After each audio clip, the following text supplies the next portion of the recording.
Fala pessoal, começando mais um vídeo aqui no canal SBTV, me chamo Neto e bora lá para mais um resumão de informações referente ao Esporte Clube Bahia. Antes de começar, peço aqui seu apoio, inscreva-se no canal e ative todas as notificações. Seria muito bacana ter você como um novo integrante da família SBTV aqui no YouTube. Chegue junto e faça parte rumo aos 35 mil inscritos.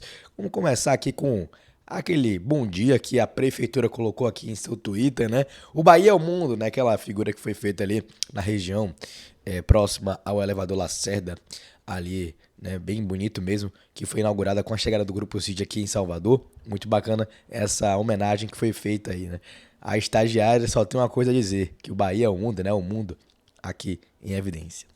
Outra informação importante é que partiu quartas, né, irmão? Faz o Pix CBF, mais de 4 milhões de reais na conta do Bahia neste exato momento. E a informação para vocês é a seguinte, do Diego Torbes. O sorteio dos confrontos das quartas de final da Copa do Brasil será na terça-feira que vem, dia 6. Os jogos das quartas de final serão realizados nas datas base de 5 e 12 de julho. Nessa quinta-feira, no dia 1º, conheceremos os dois últimos classificados. A informação aí do Diego Torbes, beleza, pessoal? Agora partindo para, números com relação à nossa grana. Além da classificação para as quartas de final, o jogo de hoje ainda valeu... o jogo de ontem, no caso, valeu 4,3 milhões em premiação. Ao todo, o Tricolor já arrecadou quase 13 milhões de reais, 12,8 milhões na edição da Copa do Brasil, maior valor da história conquistado pelo Esquadrão de Aço, olha só, e pode conquistar cada vez mais em caso de avanço às semifinais, que valem aí 9 milhões de reais, irmão, é muita grana envolvida, em uma classificação para a final vale 30 milhões, em um título 40 milhões, né, e somando tudo dá muito mais dinheiro, perdão. É muita grana aí, como pontuou bem o pessoal do SC Bahia Números, ainda neles, né, temos muitos tabus que foram quebrados no dia de ontem. Um goleiro do Bahia defendeu um pênalti depois de 2 anos e 23 dias. O Bahia venceu uma disputa de pênalti em casa, na Fonte Nova, depois de 27 anos. Havíamos perdido 3 de lá pra cá. Vencemos a 5ª decisão por pênalti seguida, algo que não acontecia desde 1967. Olha aí que bacana, o excelente trabalho do pessoal do SC Bahia Números. Que legal, cara. Que legal mesmo. Além disso, temos números do Cauli, que foi o destaque score do time em Bahia 1, Santos 1, 4-3 os pênaltis, com um gol, um pênalti convertido em disputas, 3 chutes, 2 no gol, 2 passes decisivos, 2 interceptações, 3 dribles certos de 4, um acerto de 75%, uma nota SofaScore de 7,9, ali inclusive o mapa de calor dele, mas é claro que o destaque maior ele fica para o Marcos Felipe com relação às defesas que classificaram o Bahia, mas realmente as cobranças foram muito boas, apesar do Ademir, mas o Cauli realmente, mesmo abaixo em campo já algumas partidas, a essa cobrança dele, ele foi decisivo mais uma vez. E falar também do Nicolás Acevedo, que se classificou, né? Juntamente com o Tricolor de Aço, foi o jogador com mais passes efetivos, com 83% em campo. Um grande nível, como pontuou aqui o Matias Torres, uruguaio, no seu Twitter. Além dele, né, o Rezende fez uma dupla muito bacana, né, com o Acevedo, foram muito bem em campo, combativos, realmente sem invenções. O Paiva, ele conseguiu dar uma estabilidade maior ao time no dia de ontem. Acho que foi um acerto, né? De não ter muitas mudanças na escalação, apenas a situação do Tassiano mesmo. E agora, contra a equipe do Fortaleza, a gente tem uns desfalques importantes. Fatalmente, Jacaré e o Biel não estarão disponíveis, né? Desconforto ali na posterior da coxa. Aguardar aí para ver como é que vai ser a situação deles nos próximos dias. Quem também entrou bem na partida foi o Cicinho, tá? 18 passes certos de 22, um desarme, 2 dribles certos, 9 rebatidas, nenhuma falta cometida, 2 faltas sofridas, como pontuou o pessoal do extracampo aqui, né? O índice Footstats, que foi o responsável pelos números, e aqui alguns dos pontos onde ele foi mais preciso, apareceu mais em campo, né? E temos que falar, né, como a gente critica, temos que falar também da parte positiva do atleta. E realmente não botava fé que ele poderia fazer uma partida tão boa assim, estava preocupado. E torci para que ele pudesse fazer a melhor partida dele com a camisa do Bahia. E acreditou que tenha sido essa mesmo. Galera, é o seguinte, Diego Rossi também foi muito bem, entrou improvisado e também ajudou bastante o time, né? Foi uma das figuras ali importantes na classificação. O conjunto do Bahia como um todo foi muito importante no dia de ontem, né?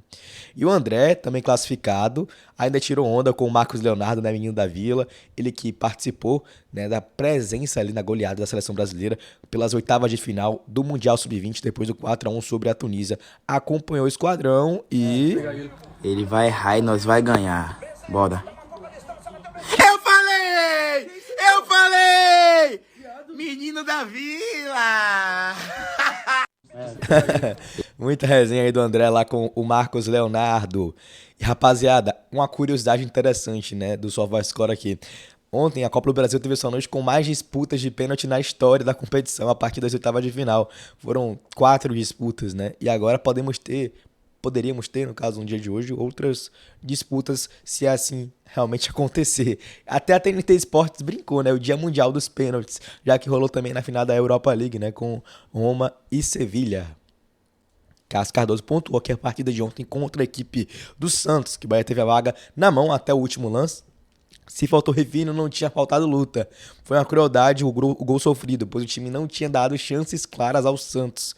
Eis que nos acréscimos a frase goleiro que decide jogo mudou de lado. João Paulo, um absurdo nos 180 minutos e Marcos Felipe, protagonista nas pênaltis. Nas vagas, né? Bahia nas quartas, decisão justa. A Cefedo e Rezende fizeram um jogo de DVD, fundamentais para uma imposição física do Bahia. Ademir entrou muito bem, no momento difícil, pois na perda de Biel, que silenciou a Fonte Nova. Agitou, participou do gol, foi um pouco mais lúcido, né? O Bahia teve poucos desempenhos brilhantes, tecnicamente falando, mas foi o melhor. E como vibrou. 34 mil vozes fizeram diferença também fora de campo. Quase 35 mil pessoas em uma quarta-feira, 7 horas da noite, com 5 jogos sem vencer. Agora são 6 jogos, mais a classificação mais importante. Acho que representa bastante o que é o torcedor tricolor. Já imaginou a gente disputando coisa grande, né? Um título como uma Copa do Brasil, por exemplo, né? Brigando ali nas cabeças do Brasileirão.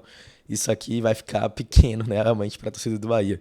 E ontem marcou o dia de número 150 de Renato Paiva à frente do Bahia, né? São 34 jogos, agora 35, 17 triunfos, 7 empates, 11 derrotas, né? Marcou esse momento que a avaliação é ruim, é negativa, mas que tem margem para evolução se as convicções não forem tão inventivas assim. E é claro, se ele fazer o básico e extrair melhor o elenco do Bahia. Eu acho que ele tem que buscar trabalhar nisso, buscar soluções nesse sentido, e agora mais do que nunca com esse momento que o Bahia está atravessando de lesões individuais com relação a atletas que estão disputando aqui muito bem jogos, como é o caso do Jacaré do Biel, como é o Raul Gustavo, como é o Marcos Vitor, por exemplo, e Iago Felipe, mas enfim, Paiva ele tem que melhorar bastante e eu torço para que ele faça um excelente trabalho por aqui. Ainda com o Anderson Talisca, né, que enfim, tava assistindo o jogo do Bahia às 13h40 da madrugada lá na Arábia Saudita, inclusive no aeroporto. Ama muito o Bahia, como pontuou o pessoal do SC Bahia City News. Ele brincou ali, faz o Pix CBF, marcou a CBF ainda ali, ele ligadinho no celular, no Esquadrão de Aço. Galera, o Ademir respondeu um torcedor após sua publicação no seu Instagram, né? O cara chamou ele de pipoqueiro e ele retrucou, né? Se tem uma coisa que eu aprendi na minha vida, até antes de se tornar um jogador profissional, chama-se assumir a responsabilidade pelos erros e nunca se omitir deles. Agora eu faço aqui um desafio. Vou ceder meu lugar para você. Aí eu quero ver se és bom ao bastante ou aguentaria um terço do que tudo que já passei para chegar até aqui. Pois se você chama alguém de pipoqueiro, tem que ser muito melhor que esta pessoa. É o que fala aqui o Ademir com relação a esse comentário. Eu acho que ele nem tinha tanta necessidade de responder, né, essa mensagem, mas enfim, ele errou o pênalti, poderia ter tocado aquela bola no contra-ataque que teve a oportunidade de matar o jogo, né? Acho que ele foi realmente responsável naquele sentido, mas é assumir a responsabilidade, porque poderia ter custado a classificação no Bahia, mas assumiu a responsa, torcer para que ele acerte nas próximas vezes e que não aconteçam mais esse tipo de irresponsabilidade que poderia custar uma classificação do Esquadrão de Aço. E aqui o resultado das melhores avaliações com o SC Bahia Números, né?